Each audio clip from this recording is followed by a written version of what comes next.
Some investors consider the income statement to be the most important financial statement in analyzing a company's performance.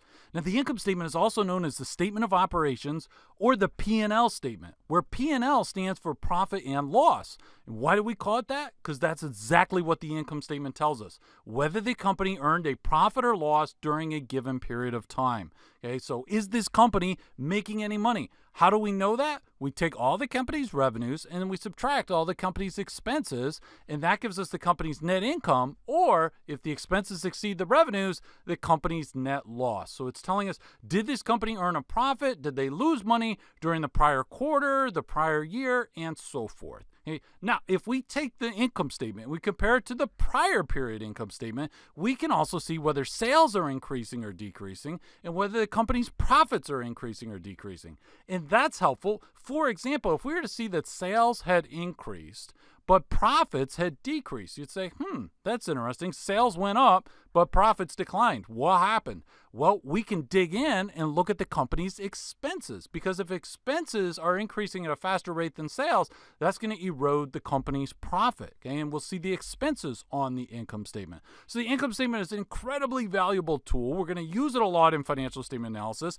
We can use it to predict future sales, future profits. We can even come up with estimated valuation of the company based on information just from the income statement. So the income statement is really telling us about a company's performance, whereas when we were thinking about the balance sheet was telling us assets, as you remember, equal to liabilities plus equity. So the balance sheet was telling us about things like liquidity, solvency, how much cash the company has, and so forth, its ability to pay dividends.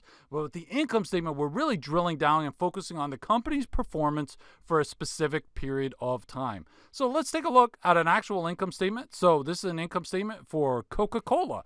Okay, and we actually have three income statements here. We have for fiscal year 2020, for fiscal year 2019, and then 2018. So we've got 3 years, and I like to start with the top line, which is usually sales. Now, if you have a bank, you're not going to have sales as the top line. The top line would be interest revenue. But for most companies, the top line is sales. Here we've got net operating revenues. This is sales of Coca-Cola's syrup. Okay, in 2020, we said they had $33 billion in sales. These numbers are in millions. That's why I said $33 billion.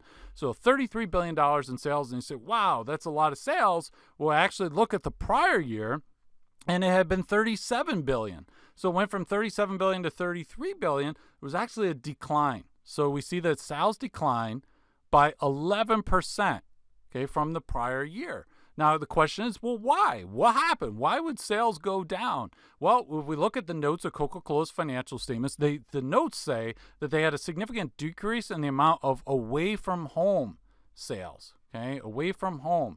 And what is that? That's people consuming Coca-Cola, and maybe they go to a restaurant, or they go to a movie theater, or they go to a baseball game. And because of COVID-19, restaurants were closed, movie theaters were closed, people weren't going and buying Coca-Cola, so those places didn't have a need to buy Coca-Cola syrup, right? So basically, there was a decline. Coca-Cola was hurt by COVID-19. So that explains why we've got this decline in sales. Now, we could talk about other things too. You could talk about people going away from the type of drinks that Coca-Cola has and so forth. So there's a lot more to it than that. But clearly there was an effect of COVID-19. And so at its most basic level, we can see why sales would go down over that period. Okay. Now, let's just say that sales had increased. Okay. So let's say we have an increase in sales. That's not what happened. That's not what happened here, right? But it did happen the prior, from 2018 to 2019, there was an increase in sales. Okay, so let's just think in general, when a company has an increase in sales, why might there be an increase in sales? Well, it could be that the company launched a new product. Okay, so they kind of come up with an entirely new type of drink. It could be that they are selling their existing products in new markets. Okay, it could be, if we're talking about a retailer like Walmart, if their sales go up, it could be that Walmart open new stores. Okay, so new products, selling products in new markets, opening more stores, all those things can lead to increased sales. Also, if you were to steal market share, so let's take Coca-Cola. If Coca-Cola were to convince some people who drink Pepsi to stop drinking Pepsi and start drinking Coca-Cola, okay, so they steal market share, that's a way for sales to increase. Okay. Also, when there's a merger, okay, when you have two companies that combine. Okay, so years ago, the company Procter and Gamble and Gillette. They combined, so the combined company is going to have larger total revenue than each company independently. So sometimes when you see top level revenue go up, it's not necessarily the company was selling more product. It could be that they just, acquired another company, and now that company's sales are included in the consolidated income statement. Because no, this is consolidated. That means that there are other companies that they own a controlling stake in, and their performance is included in their income statement. Okay, so those are just reasons, just some general reasons why sales might go up. Anytime we want to start with that top line, say, did sales go up? Did they go down? What's the trend? And then we want to start to understand why.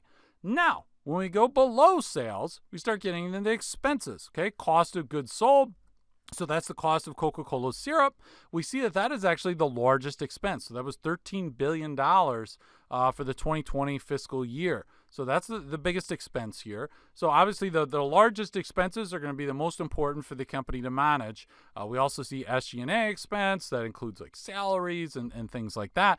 Now, if we want to see how good a job Coca-Cola is doing managing those expenses, we can create a common size income statement. Now, I'm going to have a whole video where we go through common size income statement. I'm going to show you how to use it, but we can express cost of goods sold as a percentage of sales, SG&A as a percentage of sales, and see how those percentages are changing over time. We can compare them to competitors and so forth. So we look at all the different expenses, okay, and then we've got the non-operating section here where we've got interest revenue, we've got interest expense, and so forth, okay? Now, we get to our bottom line, okay, we've got net income here, $7.7 billion.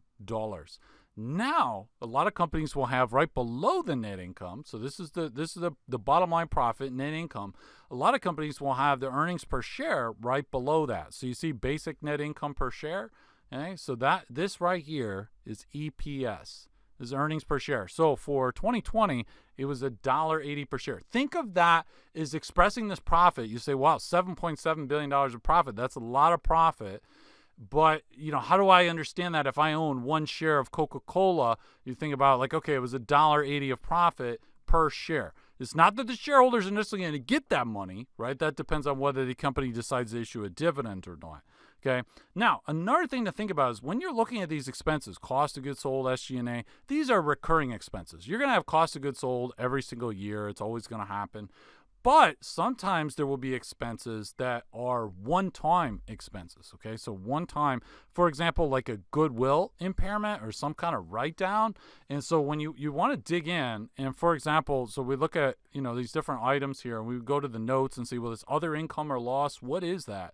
And we can go to the notes and so forth. But sometimes you'll see that there was some kind of a write-down, and then you take that in consideration. When you try and predict what's going to happen in 2021, 2022, you say, well, that goodwill write-down was just like a one-time charge. But companies have an incentive a lot of times when there's a bad thing happen to say, oh, it's just one time.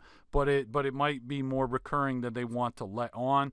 Also, some other things to think about, and we're going to get into this more in the future videos. When we look at that $7.7 billion profit, you notice that it declined from 2019. You say, okay, well, decline makes sense. I mean, they had lower sales in 2020 than 2019, so it makes sense that profit would go down. But we can do something called cause of change analysis, where we'll really dig into the increase or decrease in profit in our net income from one period to the next. And I'm gonna show you how to do that as well. But I just want to leave with, remember, this earnings number, whenever you're watching like financial news network shows or something like that, and they're talking about, this company Apple disclosed or released or announced earnings that were higher than expected or something like that, and you're thinking like, oh, okay, then the stock price goes up because we call it like an earnings surprise. So whenever they're talking about that earnings number, they're talking about this right here, that $1.80 per share. So that's a really important figure. There's a lot more to the income statement that we could pick apart. I mean, the sales, companies, have an incentive to try and inflate the sales revenue, report higher sales, and basically sales from future periods to try and pull them into the current period to increase their profit and stuff. And we will dig into all those topics in all their glory in the videos to come.